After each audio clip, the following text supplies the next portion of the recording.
ಯಾವ ಕಾರಣಕ್ಕಾಗಿ ನಿಮಗೆ ತಗುಲಿದ ಕ್ಯಾನ್ಸರ್ ರೋಗವು ನಿಮ್ಮ ಬದುಕಿನಲ್ಲಿ ನಿಮಗೆ ದೊರೆತ ಉಡುಗೊರೆ ಎಂದು ಹೇಳಲು ಕಾರಣ ಎಂಬ ಪ್ರಶ್ನೆಯನ್ನು ಆಸ್ಟ್ರೇಲಿಯಾದ ಅತ್ಯಂತ ಶ್ರೀಮಂತ ವ್ಯಕ್ತಿಯಾಗಿದ್ದ ಅಲಿ ಬನಾತರಲ್ಲಿ ಒಬ್ಬರು ಕೇಳುತ್ತಾರೆ. ಅದಕ್ಕೆ ಅತೀವ ದುಃಖದಿಂದ, ನನಗೆ ತಿದ್ದಿ ಬದುಕಲು ಅಲ್ಲಾಹನು ನೀಡಿದ ಅವಕಾಶವಾಗಿದೆ ಈ ಕ್ಯಾನ್ಸರ್ ಎಂದು ಅಲಿ ಬನಾತರು ಉತ್ತರಿಸುತ್ತಾರೆ.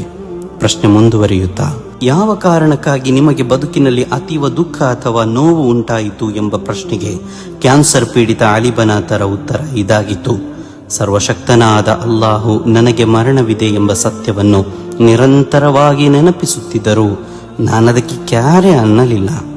ಆದರೆ ವೈದ್ಯನೊಬ್ಬ ನನ್ನ ಮರಣದ ಸಮಯವನ್ನು ತಿಳಿಸಿದಾಗ ನಾನದನ್ನು ಕೇಳಬೇಕಾಯಿತು, ಮರಣಕ್ಕೆ ಸಿದ್ಧನಾಗಬೇಕಾಯಿತು. ಇದಾಗಿತ್ತು ಅಲಿ ಬನಾತರ ಉತ್ತರ. ಈ ನಶ್ವರ ಲೋಕದಲ್ಲಿ ಬಿಡುವಿಲ್ಲದೆ ಬದುಕುವಾಗ ನಮ್ಮನ್ನೂ ಇದೇ ರೀತಿ ಮರಣವು ಕಾಯುತ್ತಿದೆ ಎಂಬ ವಾಸ್ತವತೆಯನ್ನು ಮರೆಯದಿರೋಣ.